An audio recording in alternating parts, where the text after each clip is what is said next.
High profile केसेसहरूलाई चाहिँ तपाईले एकदमै एक्टिभली निर्मला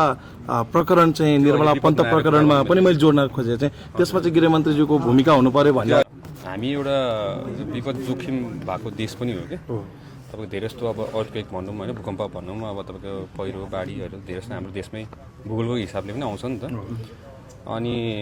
यो डिजास्टरको लागि हामीले प्रिपेयर गर्नलाई चाहिँ जहिले पनि हाम्रो प्रिपेरेसन जहिले ढिलो हुन्थ्यो कि त्यही भएर हामी जस्तो अब भलन्टियर्सहरू आएर चाहिँ फिल्डमा खट्नुपर्ने हुन्थ्यो होइन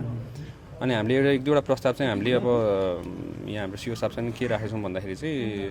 डिजास्टरको लागि चाहिँ हाम्रो एटलिस्ट कलेजसम्म प्र्याक्टिकल एजुकेसन भइदियो भने हामीसँग एउटा जुन चाहिँ म्यान पावर आउँछ मेडिकल फर्स्ट रेस्पोन्डरहरू आउला त्यसमा होइन तपाईँको विपदको बेलामा के गर्ने कसरी पर्फर्म गर्ने किन हामी त विपदमा भइरहेको छौँ हामी त होइन त्यतिखेर चाहिँ हामीसँग इमेजिन गर्नुहोस् सबै स्टुडेन्ट्सहरूले प्र्याक्टिकल्ली यसलाई गर्नु सक्यो भने होइन फर्स्ट एडहरू दिनु सक्यो भने कति कुराहरू हाम्रो आफ्नो बुवा बचाउन मिल्छ होला आमा बचाउन सकिन्छ होला होइन गाउँलेहरू बचाउन सकिन्छ होला त्यो हिसाबमा यसमा पाठ्यक्रममै राख्नुपर्छ कति कुराहरू चाहिँ प्र्याक्टिकल्ली भन्ने हिसाबले चाहिँ हामीले एउटा त्यही अनुसार हामीले निर्देशन पनि दिएका छौँ उहाँहरूलाई अनि त्यो अनुसार शिक्षा मन्त्रालयमा निर्देशन जाला थियो अनि पछिपल्ट गरेर हामीसँग इनफ रिसोर्सेस र ह्युमन रिसोर्सेस भनौँ न एउटा क्वालिफाइड ह्युमन रिसोर्सेस चाहिँ विपद व्यवस्थापनको लागि आउँछ भनेको जोखिमभन्दा अगाडि तपाईँहरू तयारी गर्दै हुनुहुन्छ हजुर हजुर अनि यो अहिलेको अब मनसुन आउनुभन्दा अगाडि नै कोही पनि टिमहरू स्पेसली भनौँ अब सशस्त्र प्रहरी बलको हाम्रो विपद व्यवस्थापनको टिमहरू उहाँहरूलाई चाहिँ अहिलेदेखि नै फिल्डमा खटाउनु पर्ने अहिलेदेखि नै प्र्याक्टिकल गरेर राख्नुपर्ने अहिलेदेखि नै ट्रेनिङ गरेर राख्नुपर्ने अहिलेदेखि नै प्रिपेयर गरेर राख्नुपर्ने र जहाँ जोखिम छ त्यहाँ चाहिँ अलर्ट कन्डिसनमा र रेडीमा कुनै पनि नागरिकले यो विपदले गरेर चाहिँ ज्यान गुमाउनु नपरोस् भन्ने हिसाबले चाहिँ हामीले काम गर्नलाई हामीले निर्देशन दिएको छौँ लास्ट क्वेसन गृहमन्त्रीज्यू त्यो धेरैले चाहिँ निर्मला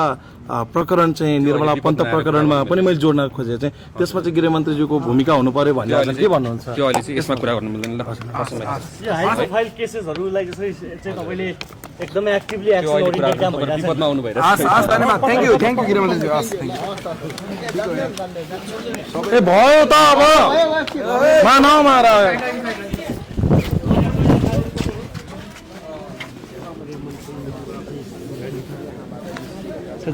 मन्त्रीज्यू त्यतिखेर गाडी आफै चलाएर निस्किँदै गर्दा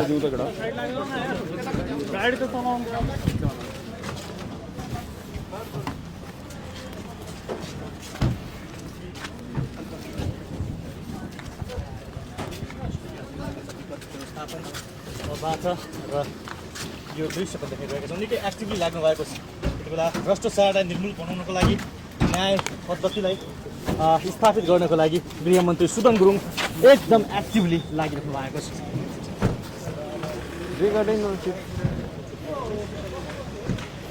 यहाँ देख्न सक्नुहुन्छ भर्खरै यहाँ विपद व्यवस्थापनबाट करिब आधी घन्टा 1 घन्टा जस्तो बैठक सकेर निस्किनु भएको छ।